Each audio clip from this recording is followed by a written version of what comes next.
All right. Thanks for attending the first quarterly NOFA New Jersey Book Club. So today our guest, if you haven't already heard us speaking, is Robert Pavlis, soil science for gardeners. Spent all day tuckering himself out, so I hope he still has some energy left to teach us a thing or two. I know I've got a few questions, but how about we have Robert, if you want to give a general introduction for yourself first, and then we can go around the room and maybe everyone could share a little bit about what brings them here, where they're coming from, if you're growing, what type of growing you're doing, gardening, farming. Sure.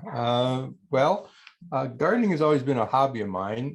I semi-retired and bought a 6-acre property, and I've turned it into a little botanical garden where we grow about 3,000 different varieties of plants. And I do that full time now, and I've also started writing about gardening. But I started indoor gardening when I was still in university, so I go back way back. And first love was cactus, and I had those for a while. Then I switched over to orchids, and at one point I had about 1,000 orchids in the house. And then I got tired of orchids, and that's actually when we moved out here. I got rid of all the orchids because I knew I was going to be busier on this property. So we moved in here, and the property had 0 gardens. I think we had 2 hostas and a couple of ewes, and that's it. So it's been sort of 15 years of building this place up. My background is both science and business, which don't really go together at all, but that's the way it works out. So I'm a chemist and biochemist by education. And then I went into sales and marketing. And for 25 years, I ran my own software development company. And we made laboratory software, which we sold around the world. A lot of it went to large pharmaceutical companies, people like Pfizer, who I'm sure you've heard of now, and Kraft, the cheese company, and wine companies, and a lot of big name companies. And sold that about 11 years ago, and retired. So I run a couple blogs, I write some books, and basically spend most of my time on gardening now. Awesome. So I'll just introduce myself briefly. I'm Devin Cornea. I'm the executive director of NOFA New Jersey. Started organic farming in 2015, but I'd always wanted a garden, I think since I was maybe 10 or 11. Just never made it happen until I was, I guess, 20 years old. But now I love growing everything. Seed catalogs get me very excited, and I have to restrain myself from buying one of each.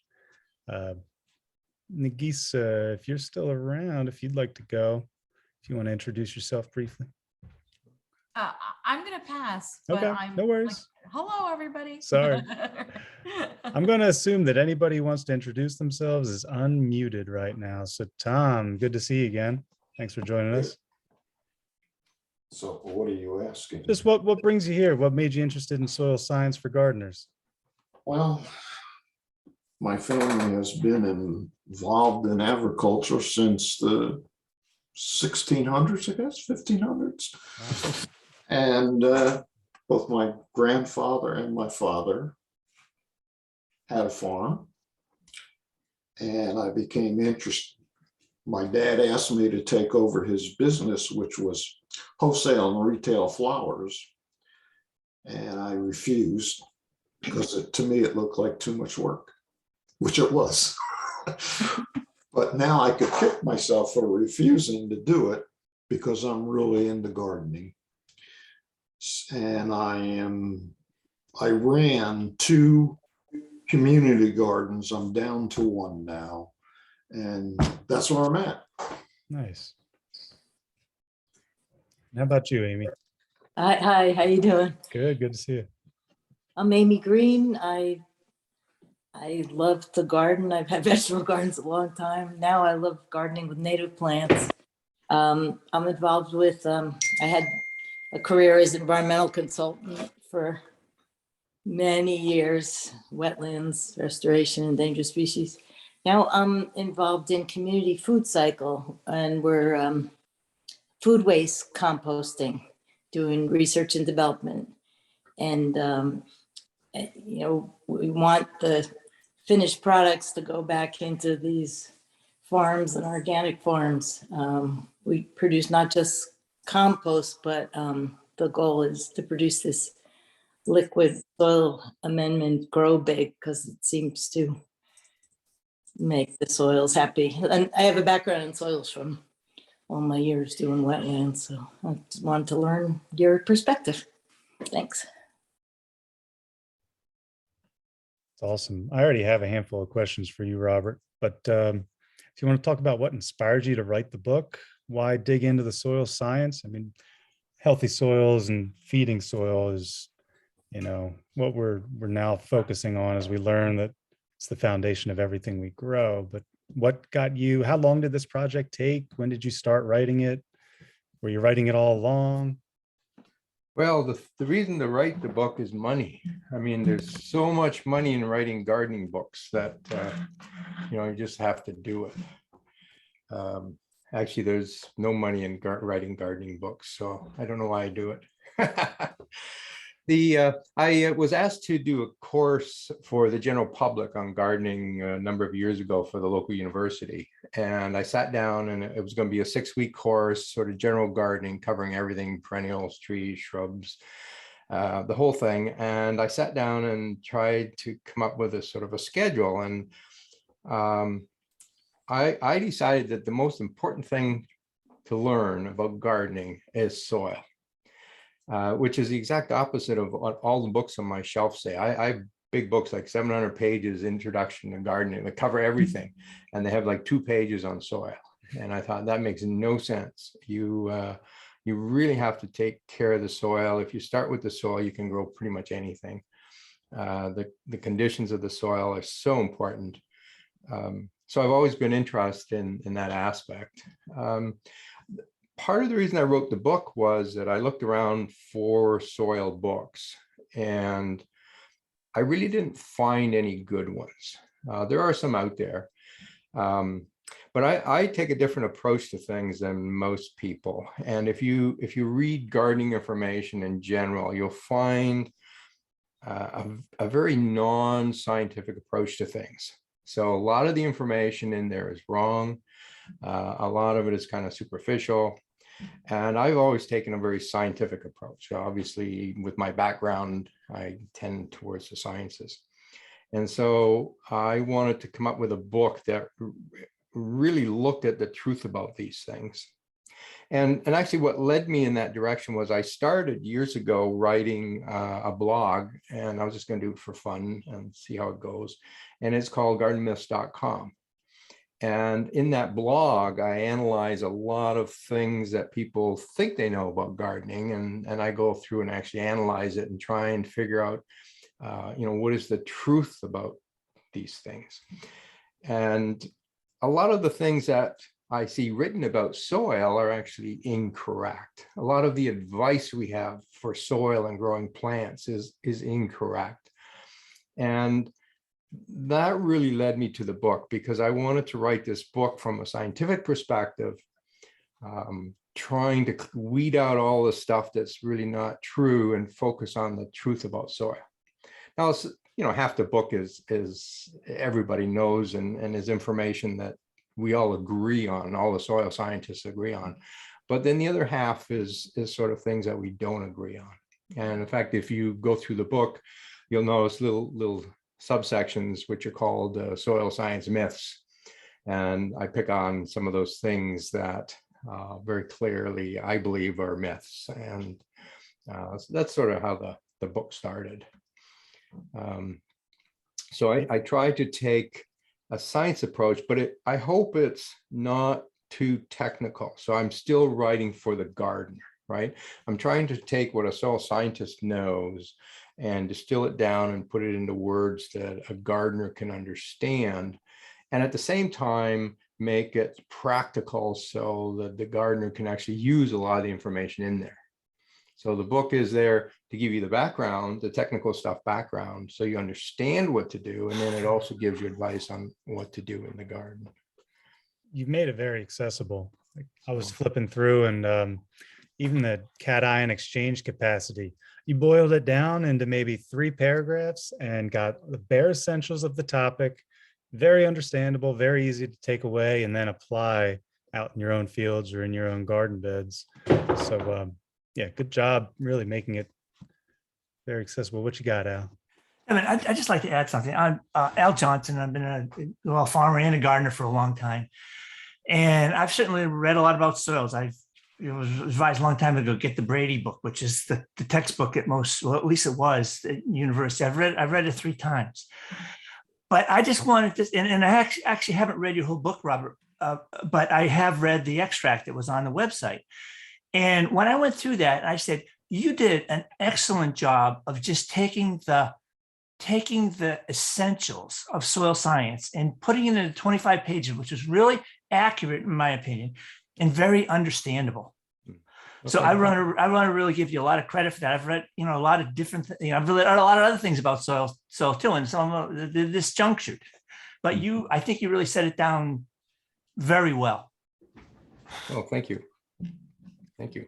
I was looking in the book for something that you did not cover. It's an exhaustive approach to soil science and many topics within it. I mean, it touches upon a little bit of everything. In that vein, was there anything that you learned or anything that you really enjoyed learning and writing about and sharing with others? Any eureka moments with your own soil throughout the years, or? Not really. It's sort of a slow learning process. And I'm still learning about things, and a few extra things I probably would add into that book. There's another book that is written and at the publisher. I don't know when it'll be out, but sometime before the end of the year, probably. And it's going to be on compost, and it's called Compost Science for Gardeners. And what that book does is it takes some areas of this book and expands it quite a bit. Compost is so critical for the soil for gardeners, and as I'm doing that, then I'm thinking back about the soil and sort of understanding it even more. But there's still one of the most interesting things about soil, I guess, that I did learn is information about the rhizosphere,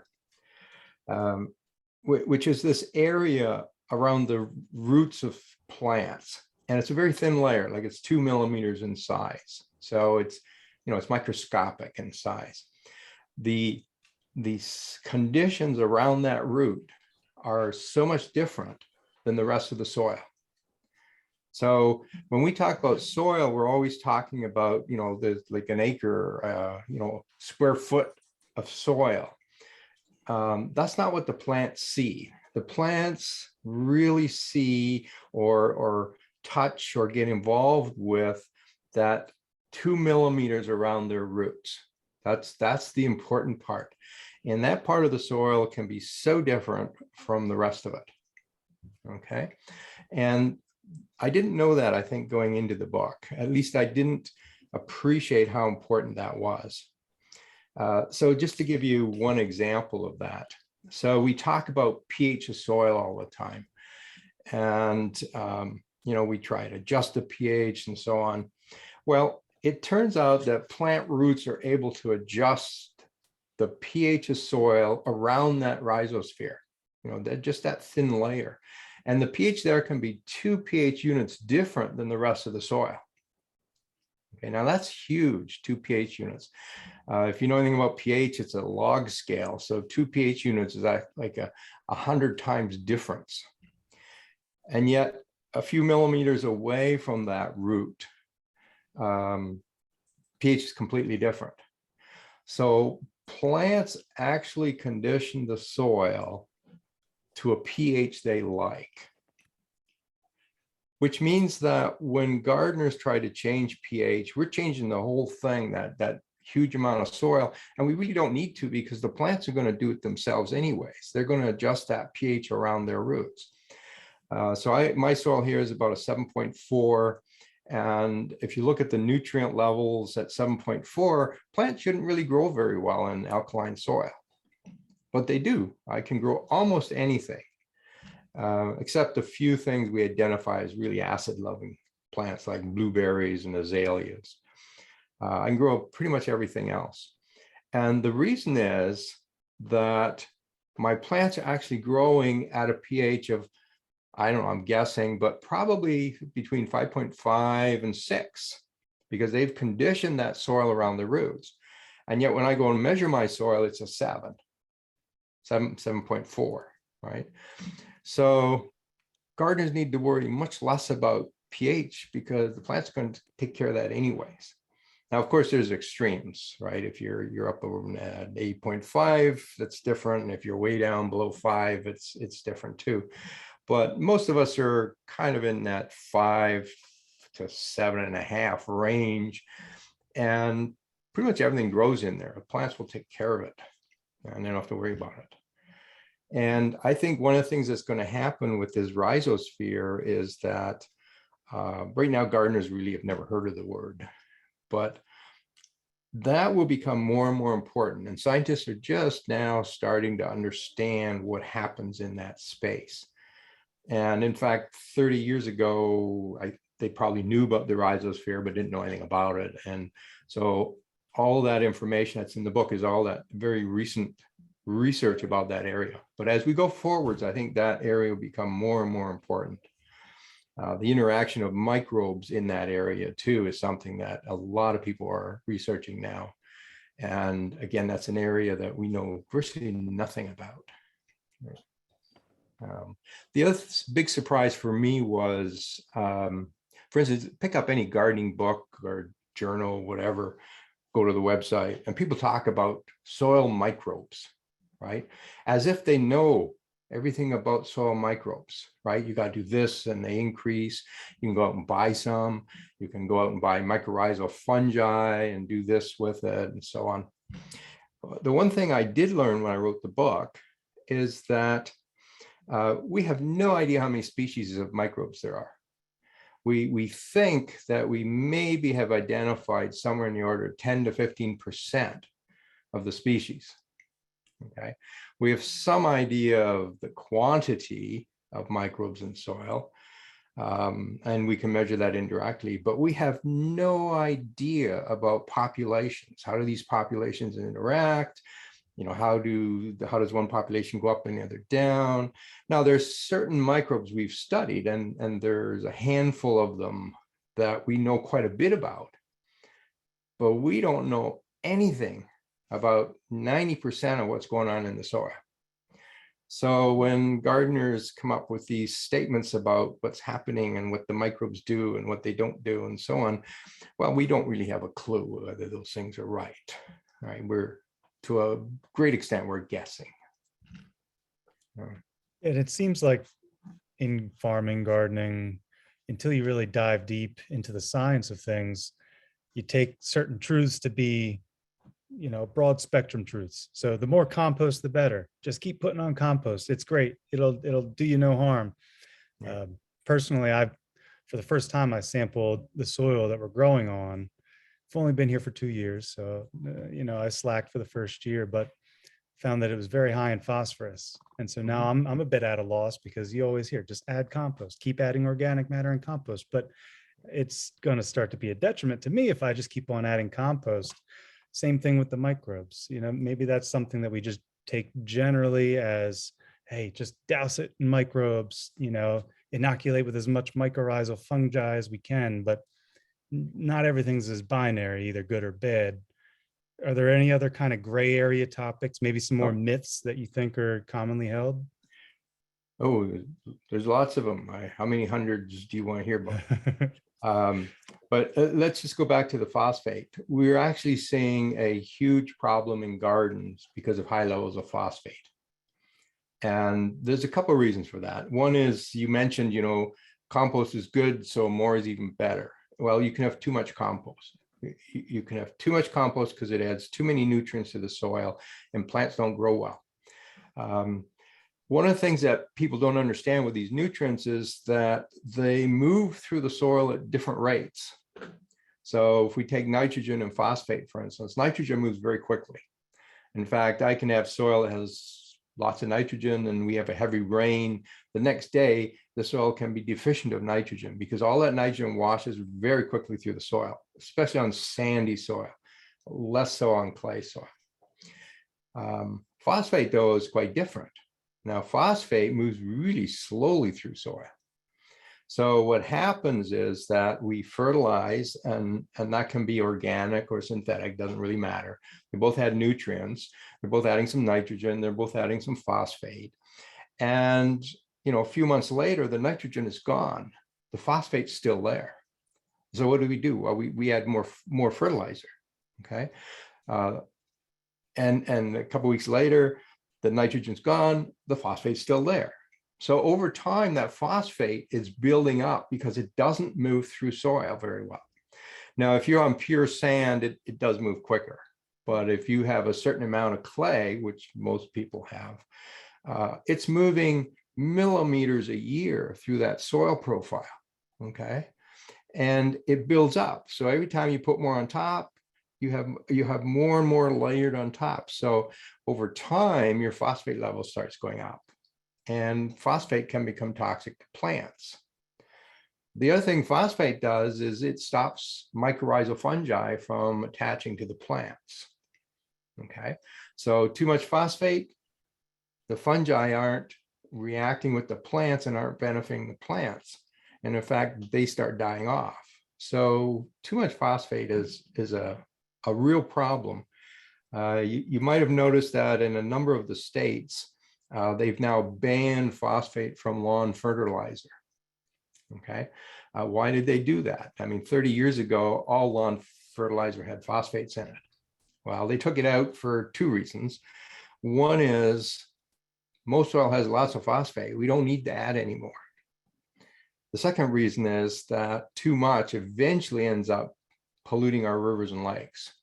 And that causes all kinds of other problems. And so they've actually banned it on a lot of fertilizer. So that's a problem. Another myth is phosphate causes plants to bloom more. It has nothing to do with soil now, but it's in my next book called Plant Science for Gardeners. So phosphate is supposed to make plants bloom, and you can go out and buy bloom boosters with lots of phosphate in it. That's all nonsense. Okay, plants do not bloom better with more phosphate. It's a myth. So all these fertilizers with a high middle number, the NPK number, should be ignored. Okay, plants actually want nutrients in a ratio of about 3:1 to 2. Okay, phosphate, the middle number should be the lowest number. Okay, and so many products don't do that, right? They make that phosphate high because everyone thinks plants bloom better and everybody wants blooms, everybody wants flowers. Okay, complete myth, right? The biggest gardening myth, I think, is this idea of plant-specific fertilizers. So if you go to the hardware store, you can buy rose fertilizer and tomato fertilizer and African violet fertilizer and orchid fertilizer and all these specialized fertilizers. And somewhere along the way, people have been convinced that each plant has a perfect fertilizer. And that doesn't exist. There's no such thing as plant-specific fertilizer. And you can prove that to yourself very easily. Go to Google and Google these fertilizers, like pick orchid fertilizers. You'll find every one has a different formulation. Well, how can they all be perfect orchid fertilizers when they all have a different formulations? Well, they can't, right? So this is just a marketing ploy. And you can pick up all the gardening books. They all tell you, okay, this plant needs so-and-so fertilizer, and this one over here needs a different fertilizer. Again, none of that makes any sense because we don't fertilize plants. what we do is we replace the nutrients that are missing in soil. Okay. And you have to think about that a little bit. We don't fertilize the plants. We have to look at the soil. Oh, that's mine. We have to look at the soil and figure out what's missing. And then we replace what's missing in the soil.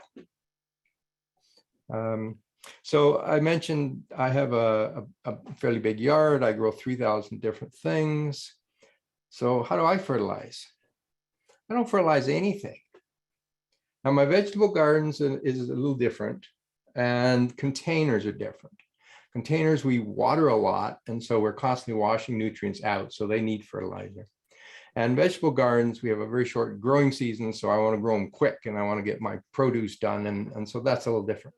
But my other gardens, trees, shrubs, perennials, whatever you have in the garden, I don't fertilize a thing.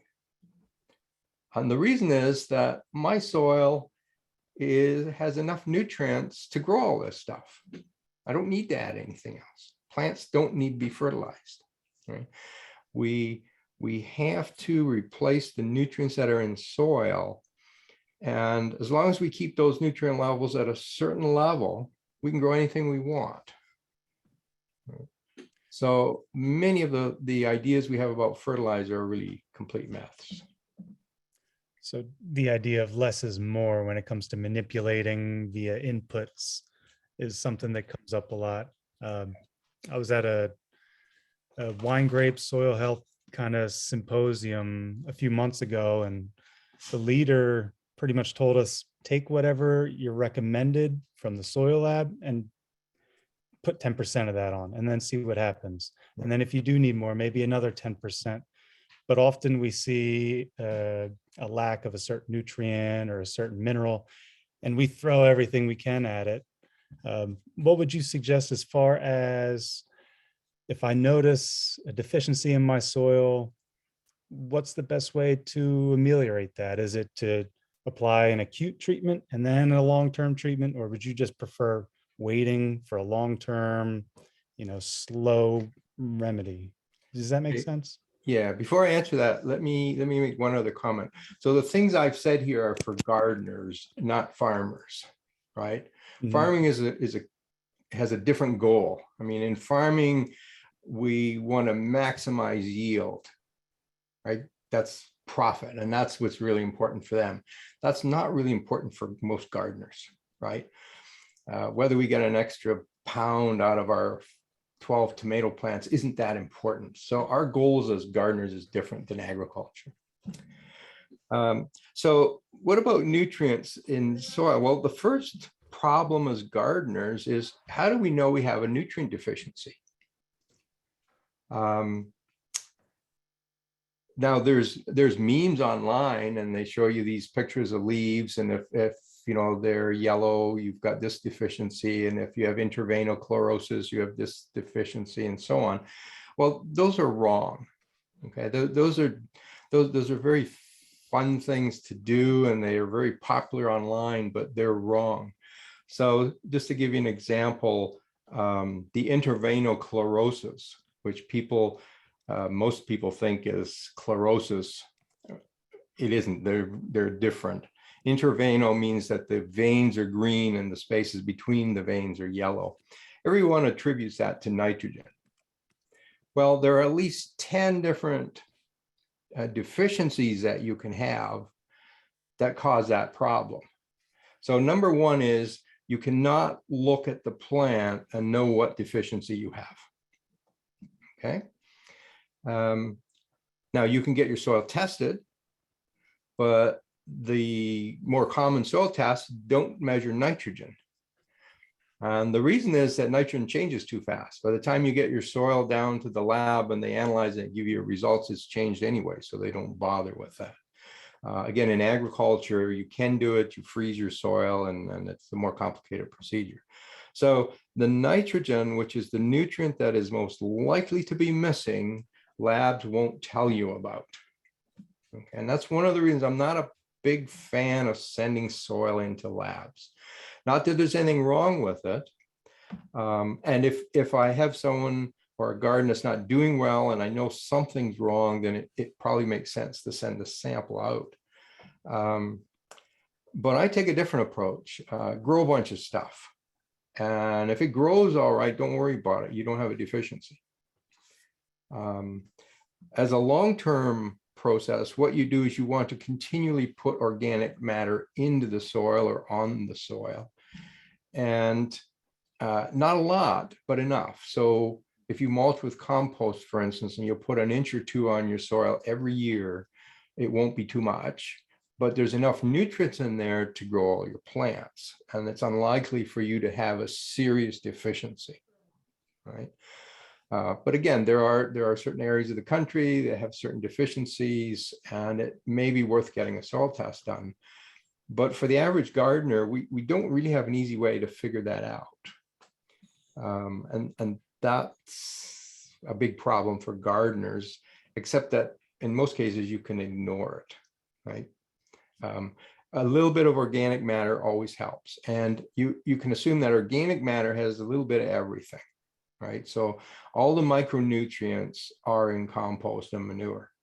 So you will rarely be deficient of the micronutrients if you add a bit of that all the time. The macronutrients are the ones that plants use the most. And if one of those is low, then you can have problems growing plants. Gotcha. And by the way, the home test kits for nutrients that you can get at the nurseries and garden centers and whatever, they're pretty much useless. What about pH test kits? Are they worth? Well, pH is a little different, but before you do the test, ask yourself why you're doing the test. Okay. If you're going to measure the pH, and then you're going to adjust your soil to be within a certain range or a certain type of pH, then the kits you buy are not accurate enough. Okay.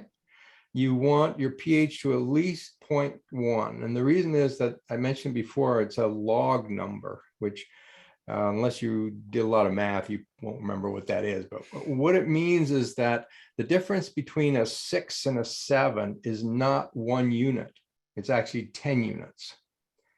The difference between a 5 and a 7 is actually 100 units. So it's a huge spread. And unless you have that down to 1 decimal place, it's not accurate enough for you to know how to adjust the soil. Wow. The second thing you need, particularly if it's acidic, you need something called the buffer capacity of the soil, which is something that these home kits won't give you. Only a lab will give you that. So if you want to adjust your pH, you really should get a lab test done. If you just want to know approximately what the value is, then the home kits are good enough. Okay. And what I usually suggest to people is, why don't you just find an old-time gardener who's been around for a while in your area, and he'll know what the pH is, right? Or ask people, do you grow blueberries, azaleas, and rhododendrons? If nobody in town grows those things, you're not acidic, right? Which means you're either neutral or alkaline. So don't worry about it. That's a really interesting idea. So just open your eyes, see what's already growing and thriving. Are there any indicator plants? And before you answer that, if you don't mind me just interjecting, if anybody wants to ask any questions for Robert, don't let me grandstand. We brought him here to speak with our community and to help us all grow better gardens. So if nobody else has any questions, I'm going to keep on plying you. But in that vein, are there any indicator plants that indicate certain conditions of soil? Are there some weeds that grow when the soil needs a certain mineral? Or it's a very interesting question, and it's one I have not spent time researching it. There are some lists of weeds, so you can find some websites that will say, if you have this weed, you're alkaline, and you have this weed, you're acidic. I've looked at a couple of those are mostly wrong. Okay. For instance, you probably will know that if you have moss in your moss growing in your grass, It's too acidic. You have to make it more alkaline to get rid of the moss. Well, I have big limestone rocks and moss grows on them. Okay, so moss tells you nothing about the acidity of the soil, although that's a very common suggestion. So I've looked at a couple other weeds. Canada thistle apparently has a certain pH range it really likes. Canada thistle will grow wherever you let it grow. So I would be very surprised if you can tell what the pH is based on the weeds you have. Okay. Now, weeds probably have a preferred pH range, but they're very opportunistic and they will grow if there's space for them. All right. So with 3,000 plants up in Canada, I'm curious what you're growing, how many cacti actually survive for you up there, but also, do you grow anything specifically to use in amending your soil? Is there anything that you grow that goes into compost teas, or you specifically put into your mulch pile, compost pile? I actually grow one cactus that lives outside and is hardy. Ontario has some like 8 different cactus species that are native to Ontario, so they can take the winter. That's wild. But that's the only one I grow. I hate thorns, so I don't like cactus. I grow a lot of rock garden plants. I grow everything. I have big shade gardens. I have big sun gardens. I like to grow anything I haven't grown before. I grow a lot of shrubs. I have a lilac collection with 20 different lilacs. I've got 120 different kinds of hostas. I've got daylilies, which I bred myself.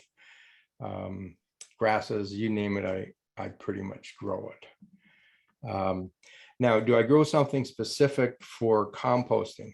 Well, the first thing is I don't compost, actually.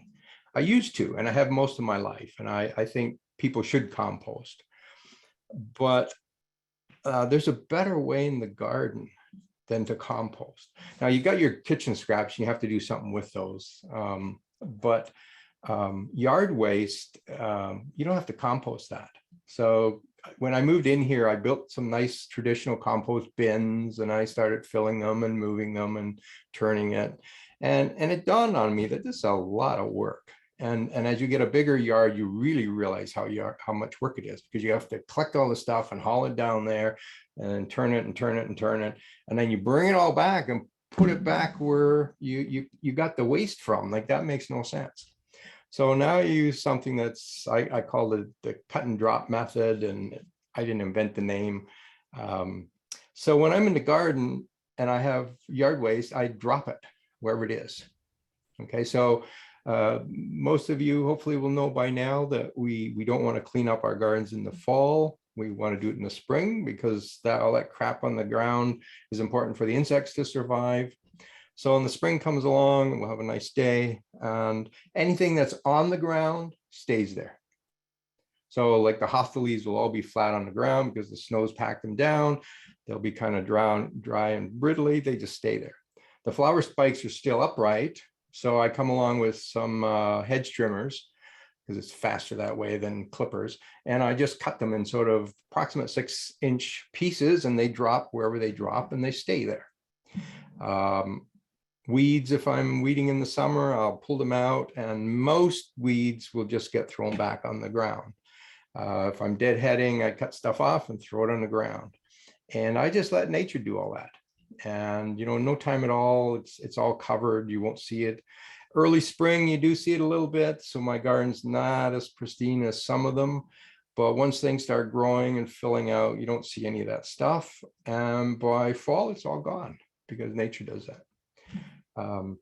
Now, I think composting is great, and I think it's terrible when people take that stuff to the curb and let someone drive it away. That's not good for your garden. It's not good for the environment.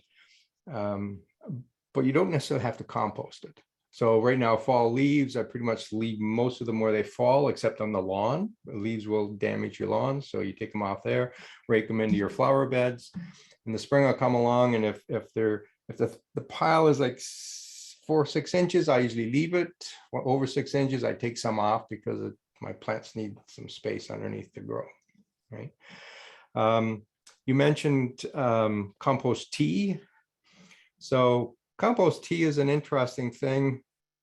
I've studied it quite thoroughly, and there's no reason to make compost tea. And that's going to disagree with a lot of stuff that's written. And there's hundreds of studies out there that show compost tea works. So why am I saying it doesn't work?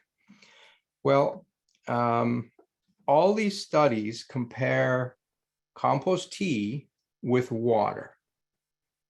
Okay, most of them are in a nursery, like pots. They're not out in the field. It's very hard to find a field study, which is what we really want.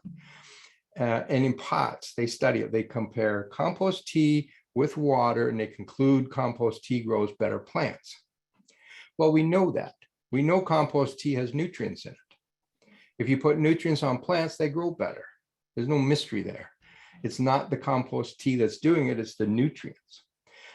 I have yet to see a single study that compares compost tea to the compost, right? So you take 10 pounds of compost, you put it on your plants, you take 10 pounds of compost, make some tea and put that on your plants and see if the tea's better, okay? Nobody studies it that way. Now, a lot of people will argue that, well, it's not about nutrients, it's about the microbes, right? So people make aerated compost tea. And it's kind of interesting. I've written about compost tea like 5 years ago, and I get a lot of people very adamant, and they argue with me in the comments that I'm wrong. I have no idea what I'm talking about. And I have two groups of people. The one group does it to get the nutrients, and the other group does it to get the microbes.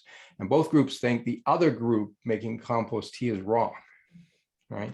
So there's this group who thinks it's all about the microbes. It's not the nutrients. All right, so it's about the microbes. We put this in a pail, we add some air, we brew it up, and you do see an increase in microbes, okay? Now we put that on our plants and they grow better. It's gotta be because of the microbes. Well, the problem with that is the experiment isn't done correctly. The way you do that kind of an experiment is you make up a big batch, you split it into two. You take one and you leave it as is, and you take the other one and you kill all the microbes. Okay, you can do that with heat, you can probably do that with radiation, but you kill all the microbes. Now you have two identical batches, except one has living microbes and the other does not. Nutrients are the same, concentrations are the same, and now we apply that to plants. And I have yet to see anyone do that study and show positive results. Okay.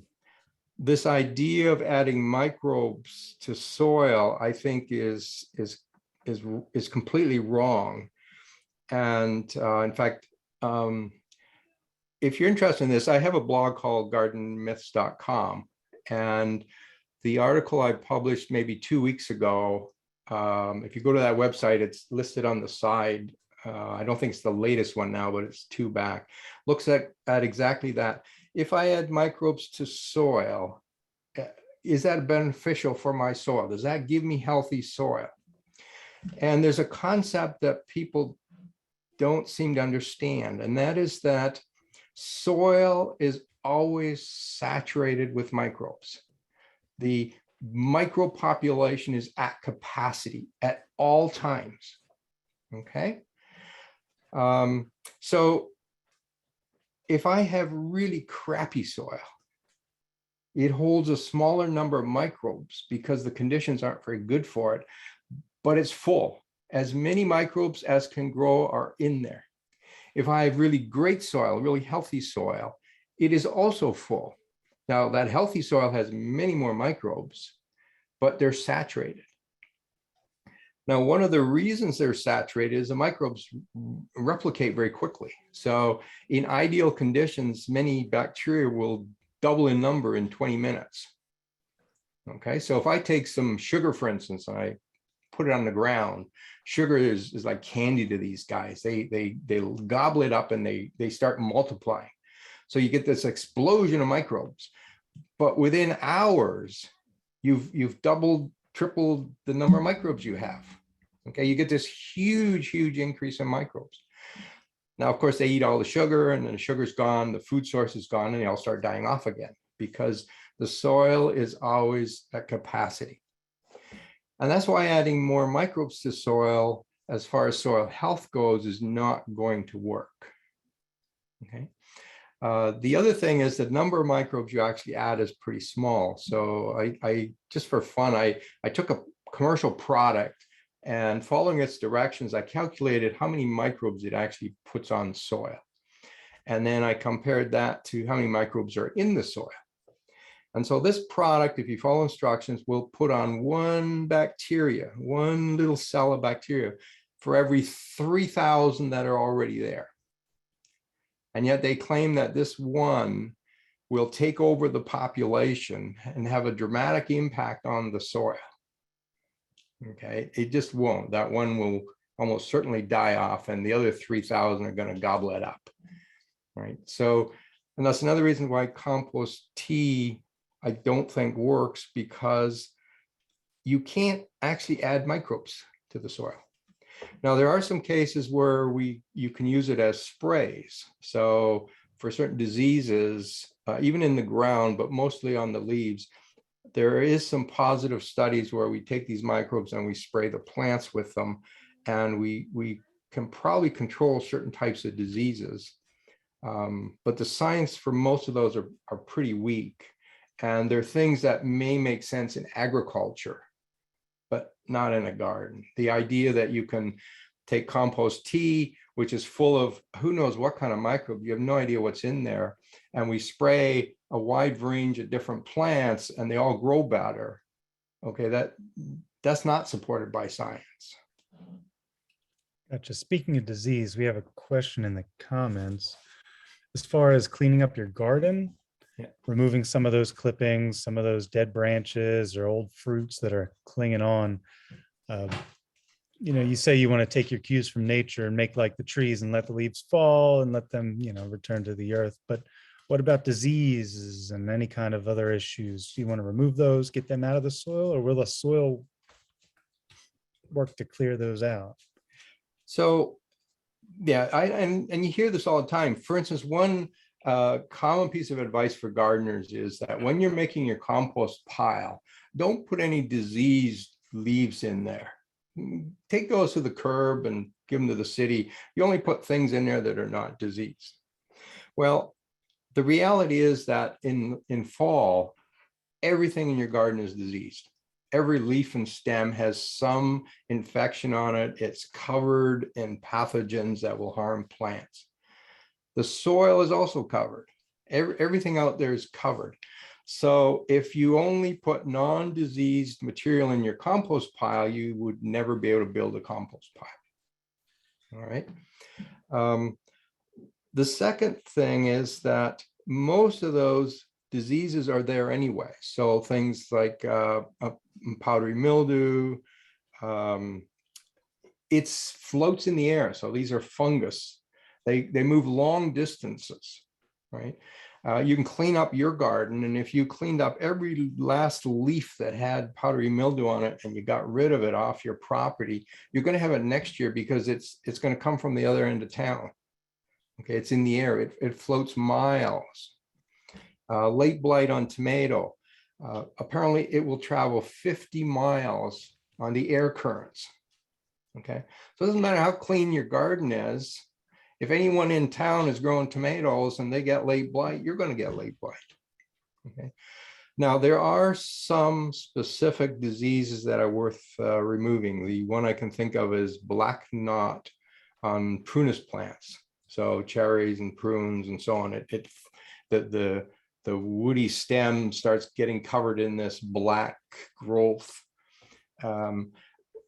They hibernate over winter, and right now they're not doing anything. And then very early spring, as soon as it warms up, they basically explode the spores out and reinfect anything in the area.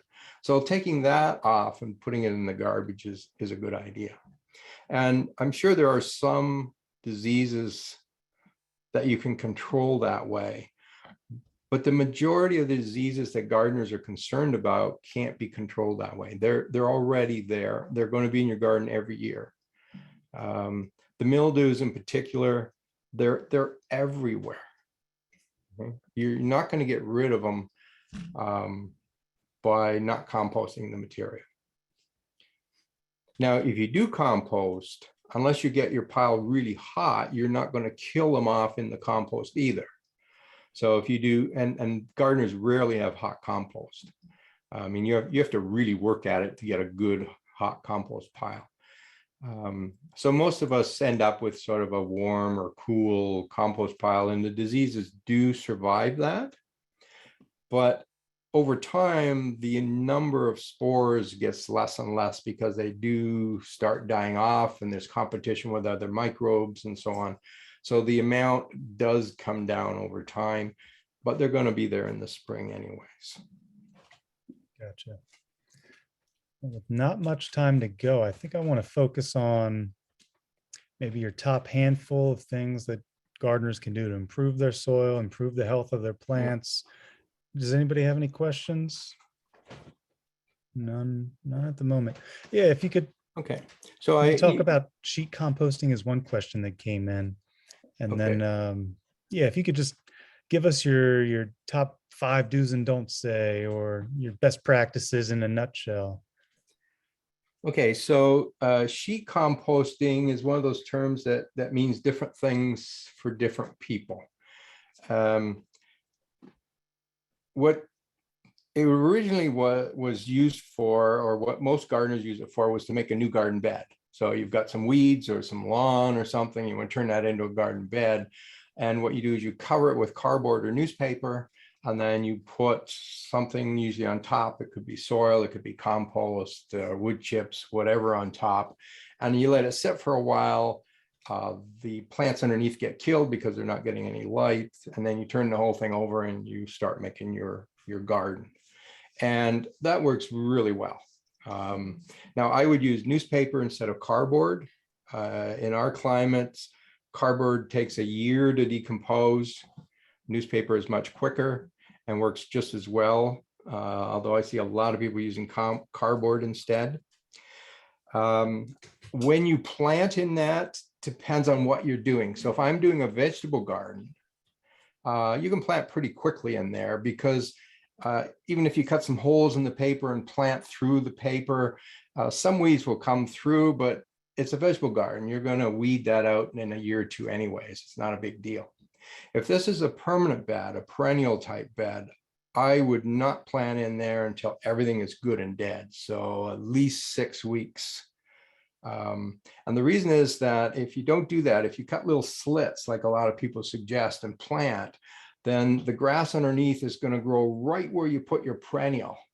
And once you get grass inside a lot of these perennials, it's next to impossible to get rid of, right? So if it's a perennial bed, the best thing to do is leave it for a few months and then plant. Now, there is some concern in some circles that putting this on doesn't allow enough air to get underneath and so on. And there's been one study that I know of that's looked at that, and they found that the air flow doesn't really change. So you're not harming your soil. So sheet composting works quite well. It means you don't have to use a herbicide to kill it off. It does a good, thorough job. It's much better than rototilling that grass, because some of that will grow back. So it actually works quite well. Now, the problem is that it works really well. And so now people come along the second year and they've got their perennials planted, and they start taking cardboard and putting it between all the perennials, trying to control weeds. And that's where it makes no sense at all. So once you've got your bed made, just mulch it. Don't put newspaper or cardboard on that again. This is a technique that's good for making a garden the first year, not in future years. So I wrote down some do's and don'ts for building good soil. So 2 don'ts. Number 1 is compaction. Okay. Every time you walk on soil, anytime you run machinery on it, you're compacting that soil. And compaction is really bad for soil for a number of reasons. It squeezes all the air out. And one thing people don't realize is soil needs a lot of air in there. And when we squeeze it out, roots don't grow as well, the microbes don't grow as well, and the soil health is not as good. Soil also has a certain structure to it called aggregation, and compacting gets rid of that aggregation. So don't walk on your soil, which of course everyone says, well, how can I garden if I don't walk on my soil? The trick is to walk on it as little as possible. The trick is not to walk on it early in the season when it's wet, and try and walk in the same spot. So I'm not a big fan of raised beds, but the one thing raised beds do, it kind of forces you to stay in your laneway and you don't walk on the good soil, right? So even if you don't use raised beds in the rest of your garden, think of where your pathway should go so you can reach things easily, and try and walk in the same spot. The second thing that a lot of gardeners still do is rototilling. And the impression is that rototilling decreases weeds, it fluffs up the soil, it makes it easier for plants to grow. And in fact, it does the opposite of both of those things. So when we rototill, we bring the weed seeds that are farther down in soil to the surface where they get light, and so they start to grow. So it actually increases the amount of weeds you have. And the second thing is it destroys this soil structure, it destroys this aggregation in the top layer. And where the tines end, you actually do compaction there. So if you're making a new bed and you want to put on like 6 inches of compost and you're going to dig that in, a rototiller is great because it's a lot easier than using a shovel.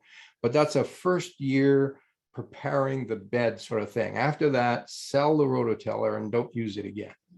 Right? I'm a big believer in mulching, and I use 2 different kinds of mulch in my perennial ornamental beds. It's usually wood chips, and you can usually get those from an arborist, and usually really cheap or free. In a vegetable garden, you don't want to use wood chips because when you get that wood buried in the soil, it does rob nitrogen away from your plants. As long as it's on the surface as a mulch, it doesn't do that. On a vegetable garden, you're constantly digging and harvesting and so on. So you're moving the soil a little more, and there I really like straw or hay. And I mulch everything, and you basically eliminate weeding. In my vegetable garden, I really don't weed anymore, except maybe between the carrots and the beets, because I plant them quite close together and it's too hard to mulch between them. So I have to weed that. But around tomato plants and my peas and beans and so on, I don't do any weeding around those at all because they're mulched right away. So, and the other thing is compost. Compost is great for soil, and if you have some, just put it on as a mulch. Don't dig it in. Remember, we want no till. We don't want to dig in the soil. Lay it on top. Nature's going to take it down. There's all kinds of insects and things that will take that and bury it for you. Every year, you just put an inch or 2 of compost on top, and your soil gets better and better every year. So can you just address that last question that came in? General tips on maintaining soil health and fertility in raised garden beds? Well, it's really no different in raised garden beds. But one of the problems we have with raised garden beds is that and I'm assuming these are these walled things that people build. I actually had raised beds 40 some years ago, and we didn't build walls around them. We just raised up the soil a little bit. We're talking, 3-4 inches higher where the garden was. And we actually took the soil out of the pathways and put it on there. That makes tremendous sense. What I'm seeing these days is people building, these beds that are like 3-4 feet tall. And then when they got them all built, they get online and they go, oh, I just priced out the price of soil. How am I ever going to fill these things? You don't need beds that high. I mean, there are a few people that do because of disabilities, but for most people, you don't need beds that high. Anything more than 6 inches for 99% of the people is too much of a raised bed. Now, I know they look nice, but you don't need anything more than a 2x6 board. The other problem with raised beds is that there's lots of these formulas around. So I see people taking like 100% compost and putting it in there. Or they start having all these additives like, worm compost, wormy compost, perlites and vermiculites and this, all kinds of stuff goes into these. And what they're doing is they're creating an artificial soil. There's no soil in there anymore. It's all organic matter. And the nutrient levels are way too high and they don't actually grow good gardens.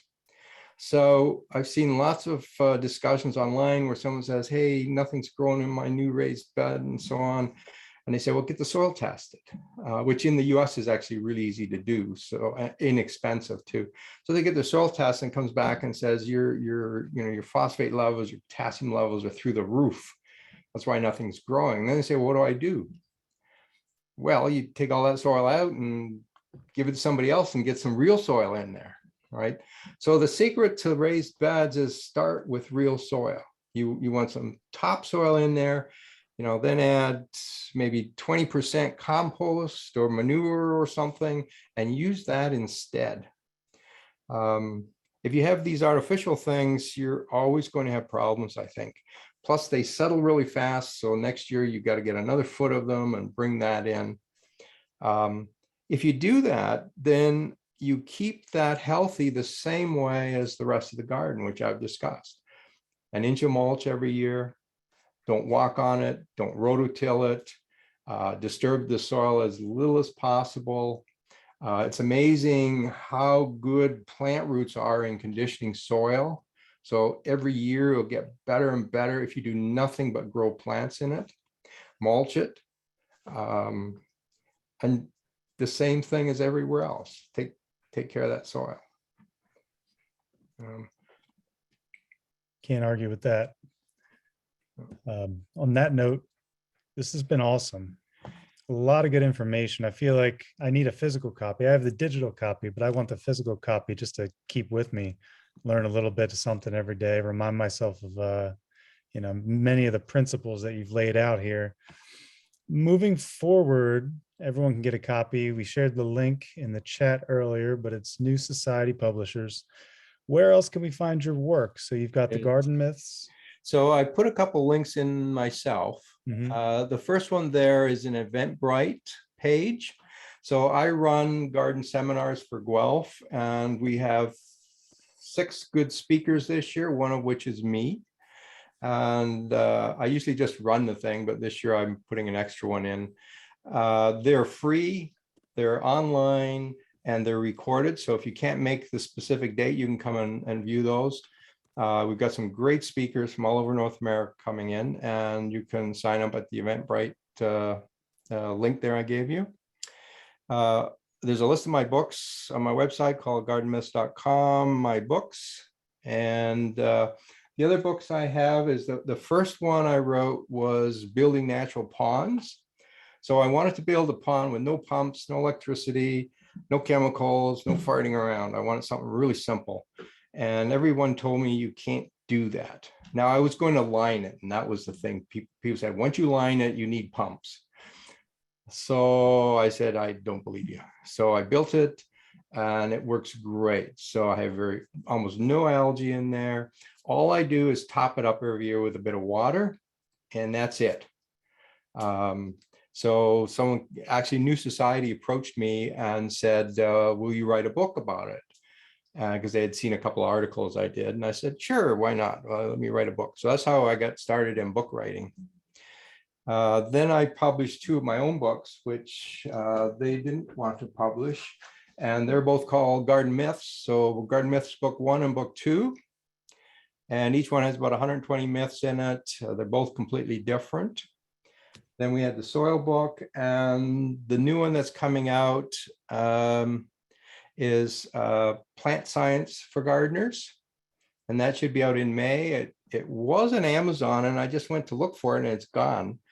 So it's not available yet. It won't be released till mid-May, and Amazon usually gets it in June. You can probably get it faster from New Society. And then the last link I put on there is my YouTube channel. If you're interested in seeing some of the other stuff I have, I do all gardening stuff on my YouTube channel.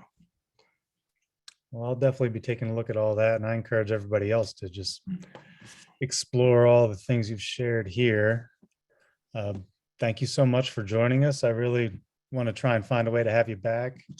Maybe we can talk about the next book whenever that's published. But for now, I really appreciate it. I'll follow up with you after the chat is over. And thanks for everybody for joining us. Don't forget to sign up for the next quarterly book club in May. I believe it's May 15th. You can check our calendar of events on the NOFANJ.org website. All right, y'all. Well, if no one else has any questions, any comments, I'm going to go ahead and stop the recording.